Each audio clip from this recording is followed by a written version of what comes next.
আসসালামু আলাইকুম বন্ধুরা। দেখুন আজ 3 দিন থেকে আমার খুব শরীর খারাপ, জ্বর। এই জন্য আমি আপনাদেরকে ভিডিও দিতে পারি নাই। কদিন থেকে শরীরটা ভালো ছিল না, এই জন্য আপনাদেরকে কিছুই শেয়ার করতে পারি নাই। আজকে আমি সারা কি রান্না করছি সেটা আপনাদের সাথে শেয়ার করছি বন্ধুরা। দেখুন এদিকে ভাত হচ্ছে, ভাতটা চাপিয়ে দিয়েছি।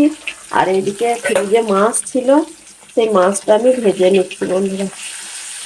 মাছটা ভেজে কি দিয়ে রান্না করি সেটা আপনাদের সাথে শুধু শেয়ার করছি বন্ধুরা। মাছটা এবার ভাজা হয়ে গেছে বন্ধুরা। দেখুন মাছটা আমি এখন তুলে রাখছি।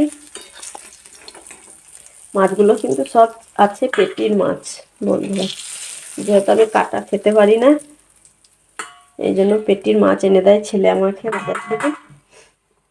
ওই তেলেই, মাছের তেলেই আমি বেগুনটা একটু ভেজে নেবো। আজকে বুঝতেই পারছেন কি করবো, মাছ দিয়ে আলু দিয়ে বেগুন দিয়ে ঝোল করবো।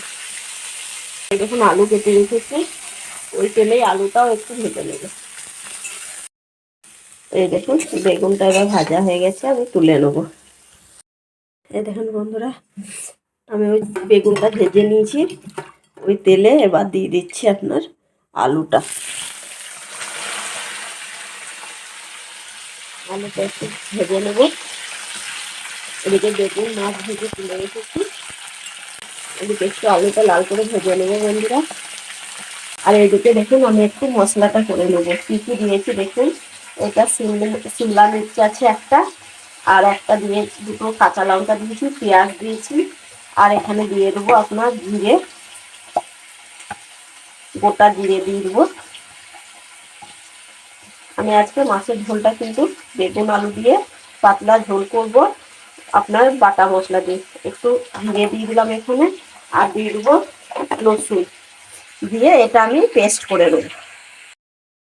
এই দেখুন বন্ধুরা, ওই তেলেই আমি দিয়ে দিচ্ছি গোটা একটা তেজপাতা আর একটু সামান্য 5 ফোড়ন, আর যে বেটে রেখেছি সেই মশলাটা দিয়ে এখন আমি ভেজে নেব। আর এদিকে আলুটা একটা ভেজে তুলে নিয়েছি। এই দেখুন 5 ফোড়ন, আর এর মধ্যে যে বাটা মশলাটা করে রেখেছি আমি, সেই মশলাটা এর মধ্যে আমি দিই। এর মধ্যে আমার সব মশলা দেওয়া আছে, যেহেতু আমি আর কোনো মশলা দেব না, শুধু একটু হলুদ দেবো। বাস একটু হলুদ দিয়ে দিয়েছি, দিয়ে আমি এখন এটাকে লাল করে ভেজে নেবো। যখন তেল ছেড়ে যাবে তখন আমি ভেজে রাখা সব এখানে সব জিনিসগুলো আমি দিয়ে দেবো। মশলাটা লাল করে ভেজে নিয়ে যখন তেল ছেড়ে যাবে চারি গায়ে, তখন আমি আলুটা, বেগুনটা, মাছটা দিয়ে ঝোল দিব। পরিমাণ মতো লবণটা দিয়ে দেবো, যেহেতু লবণ দেওয়া আছে সবকে, এই জন্য একটু অল্প করেই লবণটা দেবো বন্ধুরা। তারপরে না হলে তখন দেখে দেবো টেস্টের মতো। এই দেখুন বন্ধুরা, গায়ে দেখুন কেমন তেল ছেড়ে গেছে। এর মধ্যে এবার আমি সবগুলো দিয়ে কষিয়ে নেব।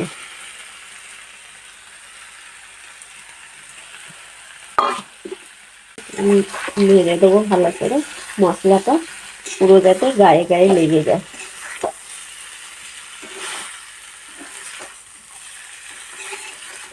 দেখুন এরকম মাখা মাখা হয়ে যাবে। দেখুন নাড়তে নাড়তে তখন পরিমাণ মতো পানি দিয়ে দেবো। এবং মশলাটা গায়ে গায়ে লেগে গেছে, দেখুন পরিমাণ মতো পানি দিয়ে দেবো।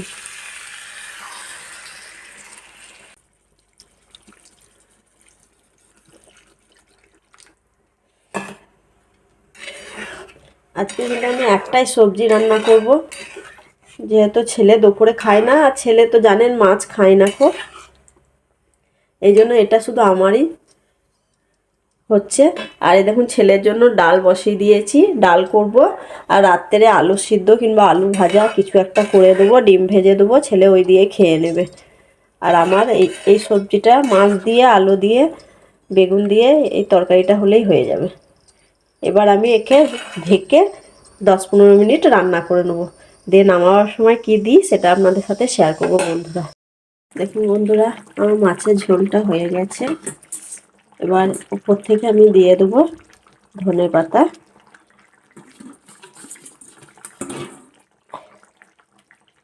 যেহেতু একটু সাদা সাদা লাগবে, আমি আজকে কাঁচা লঙ্কা দিয়ে করেছি, তো ঠান্ডা লেগেছে প্রচুর, এই জন্য একটু কাঁচা লঙ্কা দিয়ে করেছি, এই জন্য একটু সাদা। বাটা মশলা দিয়েছি, জিরে বাটা দিয়ে দেবো হালকা করে। বেটে রাখা মশলাটা ভাজা গুঁড়ো করে রেখেছি যেটা আমি, সেটা দিয়ে দেবো। ব্যাস, এবার আমি নামিয়ে নেবো বন্ধুরা। ঝোল কমপ্লিট। এই দেখুন,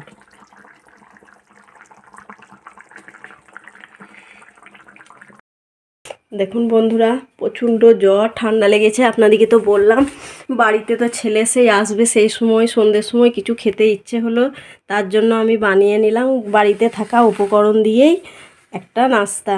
এই দেখুন, বাড়িতেই সস ছিল যেহেতু, তার জন্য মনে করলাম একটু ঝাল ঝাল দেখে কিছু বানাই। এই রেসিপিটা আমি অন্যদিন আপনাদেরকে দিয়ে দেবো, আজ শরীর খারাপ বলে আমি রেসিপিটা আপনাদেরকে দিতে পারলাম না।